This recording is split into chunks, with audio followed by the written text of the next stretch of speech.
Welcome to a brand new episode of the Michele Tafoya podcast. Liz Collin has been our guest once before. She's with Alpha News. And some people think, well, Alpha News is just a conservative news outlet. Well, it's a different point of view. It's a unique point of view. There's no question. But Liz Collin is an honest broker. And she has written a book and now has a documentary called The Fall of Minneapolis. And it starts with body cam footage of the arrest of George Floyd, the many, many, many minutes and moments and sort of landmark pieces of evidence leading up to the video that you all saw. There's a lot of contextualizing here. It's fascinating. It already has over 250,000 downloads. That happened within days. Liz Collin next to tell us about it. Welcome to the Michele Tafoya podcast. Liz Collin, great to see you. I started watching the documentary, The Fall of Minneapolis, and it hooks you right out of the gate. Though I know that's not the point of it. The point of it is to shed some light and shed some truth. But let's start from the beginning. How did you get access to all of this police body cam video? Well, thank you, Michele, so much for having me on again. I know you were very nice to have me on to talk about the book very early on last year. And that was sort of the point of all of this. The book is called They're Lying, The Media, the Left, and the Death of George Floyd. But we knew that not everybody would go ahead and read books. You know how hard it is to come by time these days. So we just wanted to put this movie out there for people and make it available for free. It was a crowdfunded effort to have as many people see this as possible to spread the truth. But I was obviously very close to this story, Michele. As you know, my husband was a longtime Minneapolis police officer. He was the head of the union during these days after May of 2020. And I sort of got wrapped up and cancel culture came after me where I was working at the time and such. But I also felt like the media did such a terrible job with this story from the beginning. And there were all of these people they were not talking to that had these intimate stories. And I wanted to go back and give them a voice. And that was kind of the point of the film. It's amazing that it's crowdfunded because it's like I said, I've just started it and I can't wait to finish it. I mean, it's really well done. It's compelling. It's a really interesting approach, the way that sometimes you stop the video and remind people of what they just heard, just to make sure that that's what they heard. You put it up there in print. And so I'm just wondering, how surprised were you that people were willing to help you fund this thing? Yeah, I think that was it in the beginning, especially with the book and such. And it sort of took kind of months almost to people brave enough to even, host me for book events and such. But I'm not a crazy person. I don't think anybody really would categorize me as such. And I really have always had a firm belief in the truth as a journalist. I know we share that, Michele. Yep. And it's just been, a 20-year career for me at this point. But I was just so bothered by how it didn't seem that the truth mattered in this story from the beginning. And I think when people start, this too, when people start speaking up, it almost gives other people courage to do the same. Courage is contagious. They say that for a reason. So I think that has helped here too. I've heard from a lot of people in the film, thanking me for kind of convincing them to do this in some ways because they've heard from so many people. How tough was that? Was it a tough thing to get people to say, yes, Liz, I'll sit down and do this? How much of a lift was that for you? Yeah, I think the thing that was so apparent while shooting this, and we did it over the course of a couple weeks here in the cities, and it's sad really to see what has been allowed to happen to these police officers. Minneapolis really lost the best of the best, in my opinion, with 380 police officers who've now left in the wake of this, and we interviewed, kind of the stereotypical cop as far as the real tough exterior, but every single person we talked to for this film broke down being interviewed. And that was sad to see. I mean, this career, this profession meant so much to them. They cared about protecting the city and the people in it. And many of them that we talked to for the film left because of all this, because, our so-called leaders in Minnesota basically served them up to to an angry mob, and it was pretty emotional to hear these stories firsthand. That's it's been remarkable. I mean, there's so much that has happened since 2020. We remember that the All-Star game got yanked out of Atlanta. I'm bringing this up now because they're just now taking it back to Atlanta for 2025. But in 2021, they canceled it because they thought these voting rights laws election laws were somehow Jim Crow 2.0. So this racial reckoning, as Whoopi Goldberg called it, exploded after George Floyd and affected so many tentacles of society. And now it's sort of like nothing changed with the voter laws down in Georgia, but somehow Major League Baseball is okay now putting the All-Star game there when nothing has changed. And you don't see anyone protesting. You don't see anyone saying, no, Georgia's still got these awful election laws. Don't bring the All-Star game back here. So now it's sort of like, okay, there's distance. Can we handle seeing a different perspective of that George Floyd episode? And that's, I think, what you bring here. What I'm floored about from the beginning of the film is that I haven't seen this stuff before. How many people have seen this prior to you putting in this documentary? I know you mentioned the body cam footage. Yeah. Keep in mind, this is public. This should be public, but this is the very first time in Minneapolis police history that body camera footage is withheld from the public in a critical incident such as this. And people really should question why. That's another reason putting this out there. What does this really say about our justice system, not only in Minnesota, but in America? So that's why we started the film simply with the body camera footage. Here it is. And I still, to this day, think that, if they would have made that available the day after or 2 days after and fully explained this interaction with George Floyd, we simply would not be having this conversation today. But there's a reason they went ahead and pushed this viral Facebook video from the start. Again, there's an interaction that takes place with George Floyd nearly 13 minutes before Derek Chauvin even arrives on scene. And also, you mentioned this race situation, and the media was very quick to pounce on that narrative, this very divisive narrative, when it's simply this interaction did not support that. You have Alex King, the arresting officer of George Floyd, a North Minneapolis kid who dreamed of being a police officer. He's Black.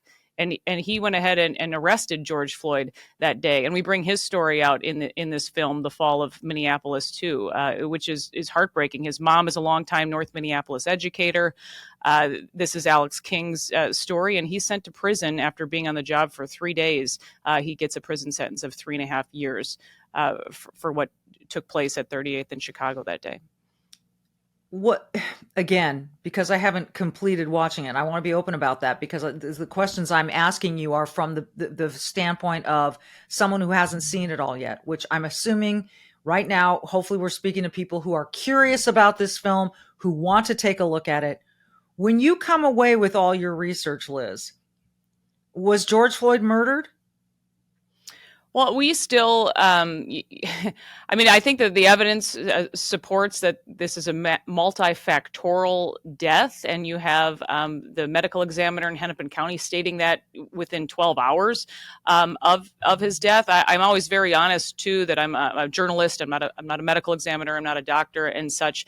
But the evidence certainly doesn't support what transpired, even if you compare it to other past court cases and such. We have taken a look at other things, and we wanted to explain in the film just sort of step by step and day by day how this narrative did begin to change with the medical evidence, and I do that more in the book as well. But you have the medical examiner, Michele, say right away from the very beginning there's no strangulation marks. Also, Dr. Baker admitting to the knee isn't on the neck, it's more on the shoulder blade, and we hear that come out in court a bit more. But all of these things that, again, were out very early on, were almost ignored by the media completely. And we talked to the families involved, as far as the families whose loved ones are now in prison. And they really thought once this medical information became public that there's no way they can go ahead and charge these guys with murder in the case. But obviously we know that didn't happen. We have 3 times the lethal limit of fentanyl in George Floyd's system that is highlighted. And also just different things about if George Floyd was found anywhere else, this would be called an overdose. Those are Dr. Baker's own words from the very beginning. It's so tough because you've definitely got a divide in this story. I think you've got people who will never believe that it was anything other than murder. And you've got others who are open-minded, and then you've got some who are going to fully back the police side of this. And in these divisive times, it's very tough to try to sell a story that doesn't comport to, that media narrative, as we've called it. And I put the air quotes around it because it does happen. It does happen that in every newsroom across America, local and national, there is an initial story, and we can point to a lot of them, where someone's done something that they see as racist or wrong, and then you pull back the camera and you find out. I think of the Covington kid that was standing there in his "Make America Great Again" cap, right, just listening to this Native American, and that little piece of video ruined the kid's life essentially. Although I think ultimately, he sued and he won.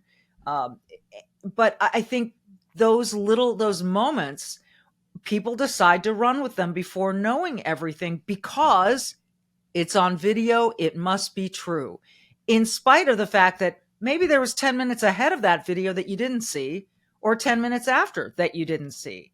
So I get you're close to this story. You've mentioned it's a little bit personal to you. You're married to a police officer, a guy who was head of the union at the time. You were in the news. People wanted to cancel you. In some people would say they were successful. Your biggest takeaway and why this meant so much to you, Liz, of this story? I think that Alex King almost summarizes that perfectly in the film, The Fall of Minneapolis. He talks about, don't let this happen again. Don't knee jerk. Don't let this race bait. Don't fall for that.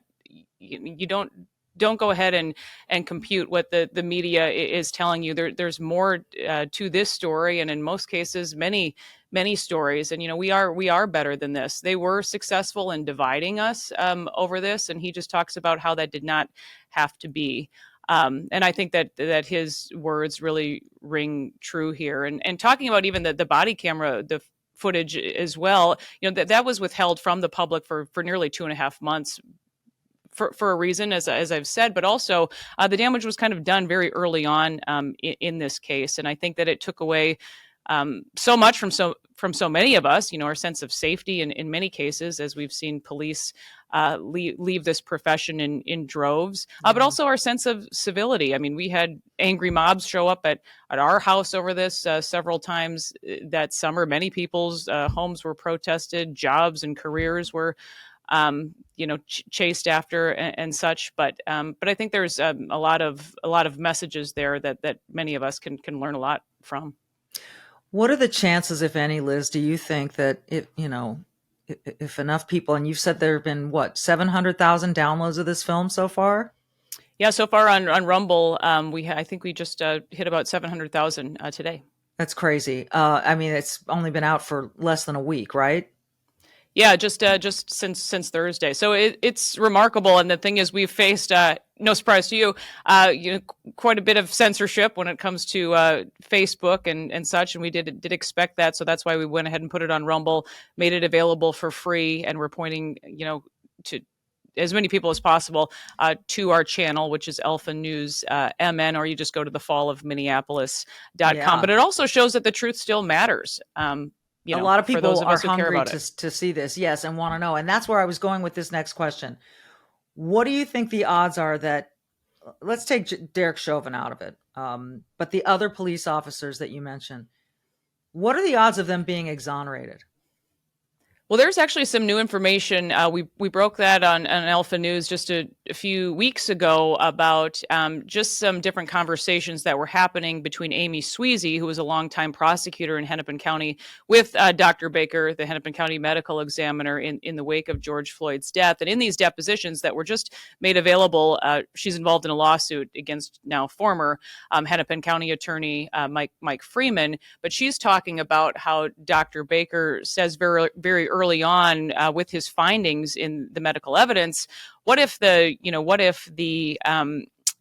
evidence doesn't match basically what the public has already decided? This is the kind of case that ends careers. And she's saying this in a deposition under oath just this summer, and these documents were just recently made available. So now I do know that the attorneys for those three other officers are taking a look at this because they pled guilty, remember, after what happened to Derek Chauvin, and seeing his trial play out, because all of them faced a lot longer in prison. So they went ahead and they pled guilty, not knowing all these conversations took place. People were withdrawing from the case. They didn't feel comfortable charging the three other officers, et cetera. So I do think there is more to come when it comes to Thomas Lane, Tao, and Alex King's cases.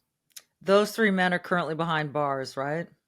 Yeah, you have prison sentences anywhere from 3 years in the case of Thomas Lane, who again worked to save George Floyd's life in the back of an ambulance, giving him he's doing chest compressions in the back of an ambulance, and this is all things that were not allowed in trial. And we go into that quite a bit in the film too. Not so much what the jury was allowed to see, but what they were not, and why that would have been kept out. But you have Thomas Lane, who received a sentence of 3 years, Alex King 3.5, and Tao nearly 5 years. His prison sentence was. It's really interesting. I hate to use the word interesting because part of me is just thinking, yeah, you can call it interesting, and that's a really benign word to use. But it is amazing to me that when the fog of war, if you will, starts to clear, how more and more facts come out. And I applaud you for being willing to stick to this story and continue to bring it out. Now, there are some people who, because George Floyd died in this whole event, are never going to forgive anyone. They're always going to blame the police. But the repercussions of this singular story have been vast. As you mentioned, the number of police officers leaving the force, and not just here in Minneapolis, many places, the defund the police movement. And I just wonder, is there a way back from this? And, is it going to require an overhaul of Minnesota and Minneapolis leadership, and in some of these other cities where they've seen police just say, goodbye, I can't do it? Yeah, it's a question I get asked the most, Michelle. What can we do? What is the road back? And I think we can all do something to support our local police department or any police departments, and for that matter. But you're right about leadership. The match was struck in Minneapolis and quickly spread across the country. And I say too, and just through extensive research as well, which is laid out in the book and the film, we really had the perfect people in the perfect positions for this to play out here. The Attorney General of Minnesota has quite an interesting past that I think people didn't go ahead and look at when it came to these cases. You have the governor of Minnesota withholding back aid in the early days of the riots. You have a very left-leaning city council in Minneapolis, and also in the mayor as well. And sadly, I think we're all less safe because policing became so political in the wake of all of this. I'm not sure any other profession that's put under the microscope like this, and I think that again, it's cost us all our sense of safety in a bit. So I do encourage people to take a look at the key players because there is something to be said about all of them. There's no question. And while we were going through those riots, in the wake of all of that, in the wake of the death of George Floyd, there were no real people willing to say, we understand your anger, but this isn't the way. Right. And you talk about professions that have been held under scrutiny, for some national journalists from other outlets to come stand in front of burning buildings and say this is a mostly peaceful protest. Right. I just wonder what facts, what he was basing that on, because it's sort of like this, don't believe what you're seeing. Don't believe what you're seeing. I've got a microphone with a mic flag on it that tells you that I'm from this credible news network. Believe what I'm saying, not what you're seeing. And so there's this mistrust that was festered with the media as well. And again, close to you. You've been a journalist all your adult life. So is there any coming back for the media, or are people just happy to accept whatever the media tells them? I do think that people have lost their trust, just from what I've seen in my career. You can clearly see, ratings going down. And even like this is an independent film to have 700,000 views in a couple days. I mean, no local station could match something like that with a. Right. So there is still hope. I do think you have to look a little bit more. It's a little bit more difficult to find, I believe. But, I talk about that in the book too, just how, how there was control over the words we were using. Still, you don't hear mainstream media refer to any of this as rioting. You know that. They are either referred to as protests or unrest or peaceful protests. And where I was working before too, there was a mandate quickly put in place after George Floyd that half the people we interview from then on had to be non-white or from a protected class. Again, these mandates shaping, and I'm saying, am I the only person here that thinks we are actually implementing racism? That is the definition of racism, to judge people on their skin color. But things that morally and ethically just don't feel right. And I think that's why you see so many people even, leaving that profession also. Well, what we are seeing that is hopeful is an entity like the Free Press, Barry Weiss's organization, that is not just Barry. She's welcomed writers from a number of backgrounds with a number of points of view, a variety of points of view, I should say, to write under this banner. And I find it one of the go-to places because they are independent journalists. It is not under any, and Barry has so much credibility in my mind. All right, so back to the fall of Minneapolis. What's so sad about this is it really does feel like a fall of Minneapolis. Like I live in the suburbs and I don't want to go into town anymore. I don't want to go downtown. And part of it is not just a matter of whether I feel safe or not. Part of it is to send a message to that city council and that mayor that you're responsible for this. And I'm not giving you my money. I'm not going to financially support. I'm going to support all the businesses that are leaving Minneapolis and going outside of it, because your values don't align with mine. And yet we just had another election of those city council people. And I don't think anything changed. Did it, Liz? Actually got a little worse, to be quite honest. I didn't think that was possible. To say candidly, but absolutely. I mean, so many people are right there with you, Michele. It's really hard to, and we kind of took that for granted, right? That would be a fun night out, going to a Minneapolis restaurant, or but yeah, it also sends a message. You have to kind of vote with your dollars nowadays. And you see even the mayor is still to this day touting, and we have some of this in the film as well, that the city is safe, crime is down. Well, okay, maybe it's down from last year, but in the meantime, it has basically everything's doubled or tripled when it comes to homicides. You name the crime. And even these officers talk about that. It's not a matter of, if basically you're the victim of a crime, it's almost when in some cases. Yeah, don't forget, folks, if crime goes up 500% from year one to year two, and then comes down 10%, one can say crime is down, but it's still up from where it was in that year one beginning, and up very high. So this is, again, this encouragement of people not just to listen to the words, but to actually trust your own eyes, trust your instincts, trust what other people in your own shoes with your values are telling you.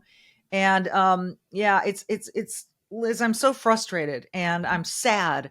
But I'm so grateful that you've done this, that you wrote the book, and now the film, The Fall of Minneapolis. Like you said, close to 1 million people have downloaded this. I encourage everyone to take a look at it. What is next now?